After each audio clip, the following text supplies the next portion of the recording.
Dan gaan we naar de vierde klasse D in het amateurvoetbal. Allemaal ploegen die voetballen tussen de Maas en de Duitse grens. En in die pool ligt het lange tijd te gaan tussen twee fusieploegen in de strijd om de titel. Maar het was uiteindelijk een ploeg uit Venlo die met het kampioenschap er vandoor ging. FCV uit het Ven werden vorige week al kampioen. En de strijd om de tweede plaats was nog lang niet beslist. SVC 2000 speelde een toetswedstrijd tegen Oranje-Blauw. En onderling mochten ze zich gaan uitmaken wie best of the rest wordt. Beide ploegen kunnen zich al gaan opmaken voor de na-competitie. En eigenlijk is deze wedstrijd dus veel minder belangrijk dan de wedstrijden die nog gaan volgen. Op papier speelt de nummer 2 van de competitie wel tegen een zwakere tegenstander. Ja, dat is zoals gezegd alleen maar op papier. Nadat alle spelers van de week een treffer wel of niet hadden gemaakt, was er afgetrapt werden. En gaan we kijken wie het afliep. De nummer 2 tegen de nummer 3 in de vierde klasse D. Wem pakt de tweede plek in VRD. De eerste kans is voor de gasten uit Roerdalen. Het afstandsshot was van Rick Zondag. En opnieuw is het Oranje-Blauw dat het sterkste is in die eerste helft. Krijgt de betere kansen, de voorzet is goed en dan via de paal. Kans natuurlijk voor de ervaren goaltjes die van Oranje-Blauw. Aart Bommer raakt de bal goed. En Tim Linsen raakt dan geblesseerd bij die actie, maar kan gelukkig door. Diepe bal van SVC en daar is een overtreding geconstateerd. En dus de vrije trap. En dan meldt zich dan Jeffrey Cox voor. Cox en ins op goal en een mooie redding van Siem Nijssen. En Bino zijn voor hier ook al zo'n vrije treffer uit een vrije trap. Maar dat geluk heeft Jeffrey Cox dit keer niet. Dan weer de gasten. Oranje-Blauw in de aanval. Met natuurlijk de snelle boetespeler Bart Zondag. En dan de prima redding van Tim Linsen op de inzet van Bart Zondag. En zo zijn we dus pas een kwartier in het voetballen. En zijn we waarom dat deze ploegen eigenlijk favoriet waren voor de titel dit jaar. Aan de andere kant dan de keeper uitgespeeld en dan moet de treffer weer. Maar de bal gaat veel langs. Enorme kans voor Björn van de Venne. Dat eigenlijk alles schoot. En omspeelt keeper Siem Nijssen. Maar scoren lukt hem niet. Een aardige wedstrijd dus voor het publiek. En dat was ook wel te verwachten. Twee aanvallend ingestelde ploegen. Niet in haar sterkste formatie. Maar ze zullen toch deze wedstrijd willen winnen. En vorm op willen doen voor die na-competitie. Het afstandsshot is een rollertje. Maar toch nog heel gevaarlijk. Yassine Choukeri met het afstandsshot werd nog van richting werden veranderd. En dus alsnog de hoekschop voor SVC. En dan komt de bal voor en nu is er wel binnen. Het is Luc Ratering die heeft gescoord. Nota bene, de verdediger is met naar voren gegaan bij de corner. En hij vlucht er als inzichte eigenlijk vol voor de bal. Raakt hem met de knie of met de voet, is niet goed te zien. Maar in ieder geval genoeg voor de openingstreffer. SVC 2000 op voorsprong. En dat zou de voorsprong ook, was hij toe aan de T. Beelden dan van de tweede helft. En natuurlijk zal Oranje-Blauw op zoek gaan naar de gelijkmaker. Met de bal over de zijkant. Prima aanval. Dat is natuurlijk Bart Zondag met de voorzet. En ineens op de sloef genomen.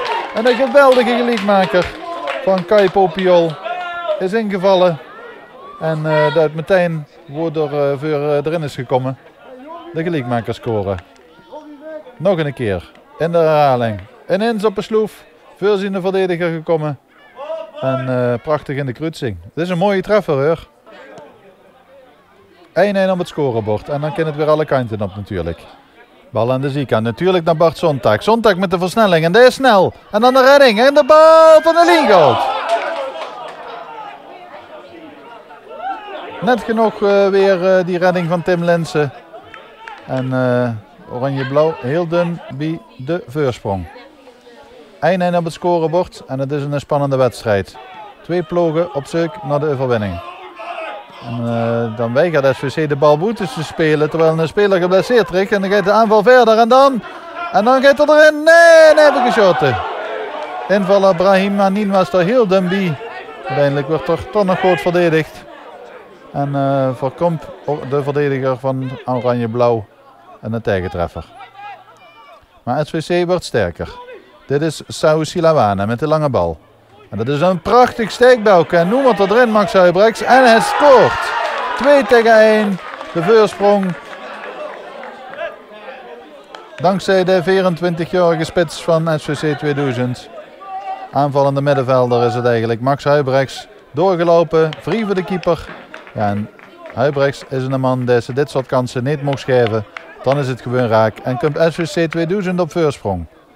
Of het verdiend is, laat ik in het midden, maar degene die scoort heeft natuurlijk altijd gelijk. In balbezit Rashid Moussant, de invaller. Hij hamstringblessure was dus aan de kant gestart, maar nu lijkt er nergens meer last van te hebben. De voorzet is goed, maar daar draait net gaat de wie door. En dan is de kans verkeken, maar de aanval gaat dan verder. En dan is dit een overtreding. Ja, zit de scheidsrechter. Penalty voor SVC. En het leek me inderdaad een overtreding. En dan kan Max Huibrechts de wedstrijd beslissen vanaf de stip. Daar is er binnen. Goed binnengeschoten in de linkerhoek. Keeper naar de verkeerde kant gestuurd. En Huibrechts, net scoorde hij de 2-1. En nu vanaf de stip beslist er de wedstrijd. 3-1 voor SVC 2000. Het is de individuele klasse van SVC die de doorslag geeft in deze wedstrijd. Rashid Moussant. Huppakee, door de been. En een panna en het publiek vindt het show natuurlijk. Moussant, daar zit natuurlijk door. En nu afliggen. En dan komt er, ja, worden er nog 4-1. Dat wordt het. Dankzij Brahim Manin. De invallers bepolen de eindstand op een toch wel enigszins geflatteerde 4-1 zege voor SVC 2000. En wat een vrije actie van de invaller Rashid Moussant. Hij las van de hamstring en begon dus op de bank. Maar hij beloont zijn invalbeurt met een prachtige actie. Tussen alle verdedigers van Oranje-Blauw door. Die natuurlijk dan al de hele wedstrijd erop hebben zitten. En de twee verse spelers aan de kant van SVC. Die zorgen dan uiteindelijk voor de eindstand. 4-1. SVC wordt waarschijnlijk tweede in de pool. Maar moet volgende week nog tegen de koploper. En daarna mogen beide ploegen proberen te promoveren naar de derde klasse via de NOC-competitie. Ja, het is gewoon eigenlijk een counter. Er ging 1 op 1 spelen achterin. Ja, daardoor de bal kwam. Ja, hij maakt gewoon een schijnbeweging. 2 spelers trappen in, dan is het gewoon versnellen. 2 spelers lopen mee, dan moet hij gewoon breed. Alleen daarvoor ook al 2 die ik breed moest geven en dan net niet goede eindpaas. Anders zou de score verder uit kunnen lopen. Ja, ik speelde hem door zijn benen, noem eens een panna. Dan speel ik 2-2 uit, geef hem gewoon breed en dan is kassa 3 punten. Lekker, winnend afsluiten, laatste wedstrijd thuis. We zijn al goed uit de startblokken, zeg maar, de eerste helft. De tweede helft komen zeer goed het startblok heen. Ja, goed, eigenlijk op de les hebben ze gewoon ook heel ontzettend veel kwaliteit die we ook nog kunnen inbrengen om uit te lopen naar de 3-4 heen. En toen was het natuurlijk met die 4 gaan winnen. Ik vond de eerste half uur van ons nog zeker niet onaardig. Het ging goed tegen elkaar op. En dan kreeg ze net voor rust een keurner zo'n ja, noem maar zo'n een geurlijke tegen van die mocht ze gewoon niet tegenkrijgen. Dan moest ze agressiever verdedigen, dan moest ze alles wat ze hups geven. Ja, dan kregen we toch te makkelijk de 1-0 erin. Dat is een beetje een domper. Komen verdedigen denk ik op de 1-1. Kregen daarna nog een aantal mogelijkheden om ook gewoon de 2-1 te maken. Net wie SVC die kreeg. Ja, ze maken die 2-1 en dan is eigenlijk probeert ze nog het aan te drukken. Met risico's en dat spelen ze gewoon goed en dan maken ze 4-1. Mijn inziens weliswaar geflatteerd. Maar het belangrijkste van ons wordt gewoon een goede wedstrijd neerzetten. Groeien naar de NOC-competitie toe die we hebben. En dat hebben we zo'n beetje gedaan. Als wij willen promoveren, dan moeten wij nu nog Venlo uit. We zijn een kampioen. Dus het wordt een lekker soort van toch oefenpotje om te kijken spelers die niet veel hebben gespeeld, kunnen dan spelen. En dan is het gewoon 2 keer voor periode. Hè. Tegen volgens mij ook een derde klasse volgens mij. Ja, het is gewoon 2 keer winnen.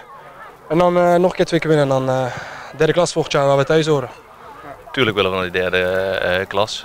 Maar goed, daar moesten we nog eens 4 wedstrijden voor spelen. En dat zien we dan ook op die spel. Eerst volgende week naar FCV. Op het moment dat ze hoger eindigen in de rangschikking, krijgen ze een legere uit de 4e klasse C. Maar ja, dat zei ook allemaal niks. Dus dat maakt niet zoveel uit. Het belangrijkste wordt gewoon lekker voetballen, ritme haaien. En ik denk dat we dat wel gedaan hebben. Ondanks de in mijn ogen geflatteerde overwinning van SVC.